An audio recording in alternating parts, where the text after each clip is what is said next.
The entire cornerstone of the ancient Egyptian belief system was related to the heart, and everything was focused on preparing for a time when the divine light would return and their hearts would be weighed against this light. The weighing of the heart ceremony was not a ritual enacted because their biological container had expired. They knew the truth of their divinity and their true ethereal forms, and as such prepared their souls and their heart for this coming light, not their physical bodies or their physical heart, which were only symbolic.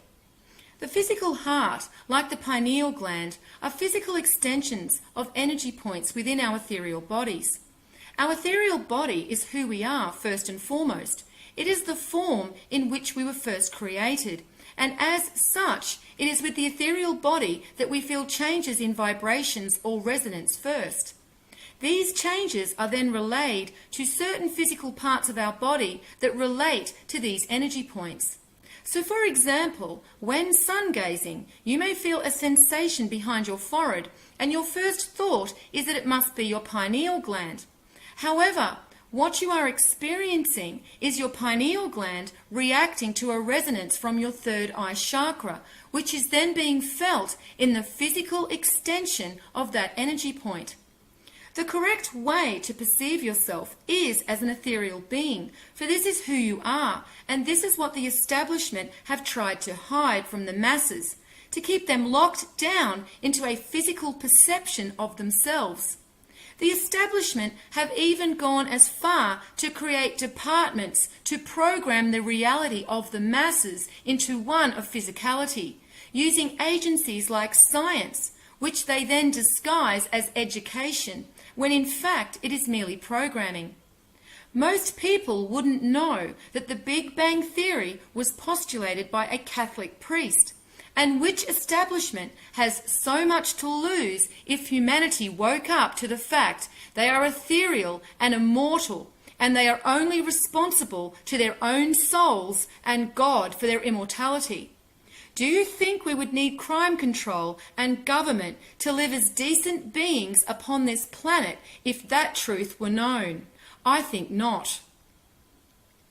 So what this information is showing us is the truth of who we are, and that is ethereal beings with a physical extension. And we need not fear death of our physical extension, but instead pay attention to the cycle of death and resurrection of our souls.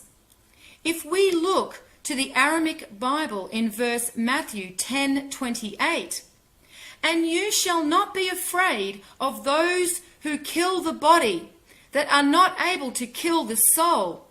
Rather be afraid of him who can destroy soul and body in Gehenna." In other translations, the religious institutions have equated Gehenna to hell. However, what this is speaking of is the soul being wiped from existence, as the ancient Egyptians believed happened if you were not carrying the weight of enough light within your heart. The love we have collected throughout our lifetimes is an energy that can be measured by the Creator. And when this divine light returns, we will be measured against the light of the Creator to see if we are worthy of our immortality.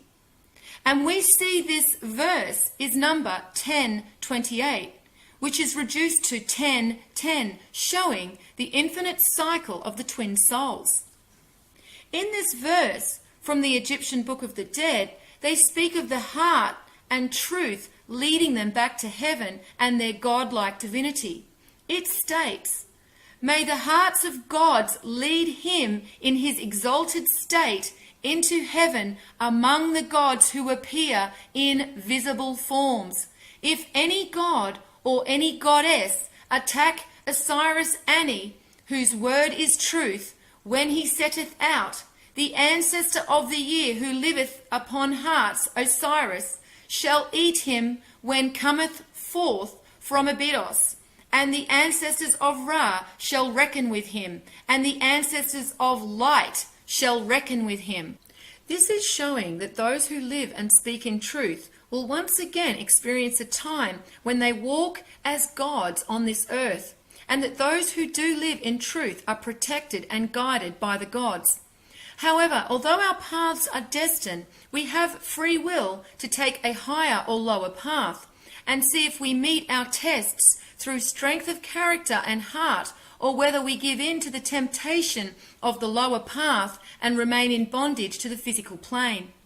We see this lower path symbolized in the other card connected to the number 6 Lovers card, and that is the Devil card, which is card number 15. The Devil card is symbolic of our bondage to the physical plane, when we descend into lower consciousness. When we forget our divinity, we forget that we are ethereal, and instead only think of ourselves as finite and physical. This is why we see the chains around the necks of the divine twin souls, for they are trapped in the physical perception of themselves and a victim of the devil. In Daniel 5:20, it shows the heart is connected to his covenant in this verse, but it could not override his mind in lower consciousness. It states, "But when his heart was lifted up and his mind hardened in pride, he was disposed from his kingly throne, and they took his glory from him." Showing that when the mind refused the heart, his divinity remained elusive to him. And we see that the number 5 is symbolic of the covenant, and 20 shows the connection to the divine, which measures his worthiness through his heart. We also see a connection to the heart and the sun with the ancient Maya, who willingly sacrificed their hearts to the sun. Once again, some people seem to be offended by this practice and look down on the Maya due to these rituals. But what they don't understand is that the Maya knew they were ethereal and that their soul would return again, so they did not fear death. These rituals were performed because they believed a time of higher consciousness could be brought back through the sacrificing of the heart. We also see in some other cultures that pain and sacrifice are often a way to strengthen the heart of a warrior. When a person deals honorably with pain and sacrifice, this increases the light within their heart. In some Native American tribes, there was a ceremony known as the Sun Dance, and this was a ceremony only the bravest and most honorable warrior could partake in. This warrior was then hung on hooks to take the pain of the people in his village. They believed in doing this, he not only lightened his own heart, but their hearts too. And in Greek mythology, there is a story about a centaur named Chiron, and this story is also describing the strength of heart that comes through pain. Chiron embodies the compassion and humility pain can bring to a person, but in turn strengthens their heart also. This is why it takes strength of heart to return to the higher consciousness of an immortal soul. And we can see this depicted on the strength card, which is card number 8, symbolic for immortality, where the woman has closed the lion's jaws with strength of heart and not violence. We can also see this relayed in the story of Daniel and the lion. Daniel 6:16. Then the king commanded, and they brought Daniel and cast him into the den of lions. Now the king spoke and said, Daniel, your God, whom you serve continually, he will deliver you. Daniel 6:20. And when he came to the den, he cried with a lamentable voice to Daniel. And the king spoke and said to Daniel, O Daniel, servant of the living God, is your God, whom you serve continually, able to deliver you from the lions? Daniel 6:21. Then said Daniel to the king, O king, live forever. Daniel 6:22. My God has sent his angel and has shut the lions' mouths, that they have not hurt me. For as much as before him innocence was found in me, and also before you, O king, I have done no hurt. Daniel 6:23. Then the king, exceedingly glad for him, and commanded that they should take Daniel up out of the den.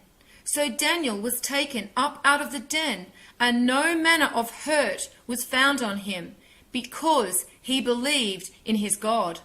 The verses here in Daniel 6 are showing that when Daniel believes in his divinity and is no longer trapped in the illusion of bondage to the physical body, in his darkest hour he is rewarded with the truth of his divinity and immortality.